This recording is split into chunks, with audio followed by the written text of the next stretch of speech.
नमस्कार दोस्तों, मैं गिरधर आपका स्वागत करता हूं अमर कथा के पहले एपिसोड में। पहला एपिसोड इसलिए क्योंकि मैं इस चैनल पर आपके बीच में एक ऐसे महाकाव्य का वर्णन करने जा रहा हूं जिसे भारत के हर व्यक्ति को जानना चाहिए। जी हाँ दोस्तों, मैं बात कर रहा हूं महाभारत की। महाभारत एक ऐसा युद्ध जो महाभारत के नाम से विख्यात है। इसके बारे में इस चैनल पर सुनाऊंगा, वो भी बिल्कुल फ्री में।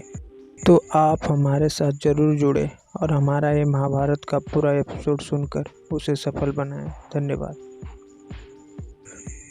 महाभारत की कथा का प्रारंभ हस्तिनापुर के महाप्रतापी राजा शांतनु से होता है। महाराज शांतनु के पूर्वज में महाराज भरत और उनके पिता महाराज दुष्यंत का विशेष उल्लेख है। महाराज दुष्यंत चक्रवर्ती राजा थे। उनके बल एवं पौरुष की मिसाल नहीं दी जा सकती। उन्होंने महर्षि विश्वामित्र एवं मेनका द्वारा उत्पन्न एवं कर्ण ऋषि द्वारा पोषित पुत्री शकुंतला से गंधर्व विवाह किया। महाराज दुष्यंत एवं शकुंतला से उत्पन्न हुए थे भरत, जो बचपन में शेरों के साथ खेला करते थे एवं उनके मुंह में हाथ डालकर उनके दांत गिना करते थे। वे बड़े ही निडर, बलशाली एवं बुद्धिमान थे। उन्हीं के नाम पर हमारे देश का नाम भारत पड़ा। एक बार महाराज शांतनु शिकार खेलने के लिए वन में गए। उसी वन से होकर गंगा नदी बहती थी। नदी के तट का दृश्य बड़ा ही मनोहर एवं मुग्ध कर देने वाला था। तब महाराज शांतनु ने नदी के किनारे रथ रुकवा दिया और उतरकर टहलने लगे। अचानक उनकी दृष्टि एक सुंदर युवती पे पड़ी, जो नदी से निकलकर जल के ऊपर इस प्रकार चलने लगी मानो पृथ्वी पर चल रही हो। उसकी अद्वितीय सुंदरता एवं जल पर चलने का चमत्कार देखकर महाराज शांतनु उस पर मुग्ध हो उठे और अपने शुद्ध बुद्ध खो बैठे।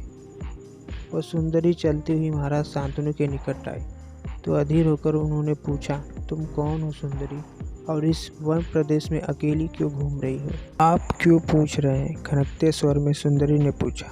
उसकी मधुर आवाज़ सुनकर तो राजा शांतनु और अधिक बेचैन उठे और बोले, हे मधुर भाषणी, तुम्हें देखकर मैं अपने होश खो बैठा हूँ। मैं हस्तिनापुर का शासक शांतनु हूँ तथा तुमसे विवाह का इच्छुक हूँ।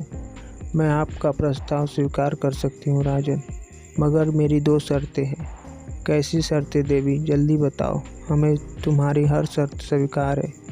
मेरी पहली शर्त तो ये है कि आप मुझसे यह नहीं पूछेंगे कि मैं कौन हूँ अथवा कहाँ से आई हूँ। मेरी दूसरी शर्त यह है कि मैं जो कुछ भी करूँगी आप उसे सिर्फ देखेंगे, किसी प्रकार का हस्तक्षेप नहीं करेंगे। जिस दिन भी आप मेरी शर्तों का उल्लंघन किए, मैं उसी दिन आपको छोड़कर चली जाऊंगी।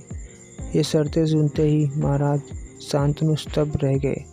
ये शर्तें सामान्य स्थिति में उन्हें किसी भी कीमत पर स्वीकार न होती, किंतु इस समय उस सुंदरी के सौंदर्य ने उन पर जादू कर दिया था।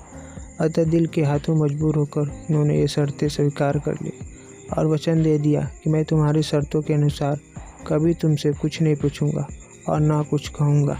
ये वचन पाकर सुंदरी उनसे विवाह के लिए राजी हो गई और वहीं दोनों ने गंधर्व विवाह कर लिया।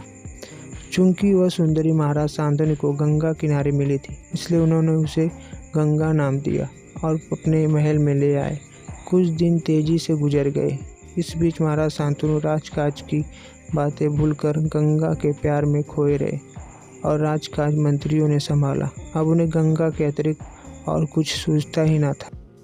तो दोस्तों, ये थी महाराज शांतनु और गंगा से विवाह की कहानी। आगे की कहानी हम इसी चैनल पे डालेंगे। अब हमारे चैनल को सब्सक्राइब कर लें ताकि आपकी कहानी छूटे ना। धन्यवाद।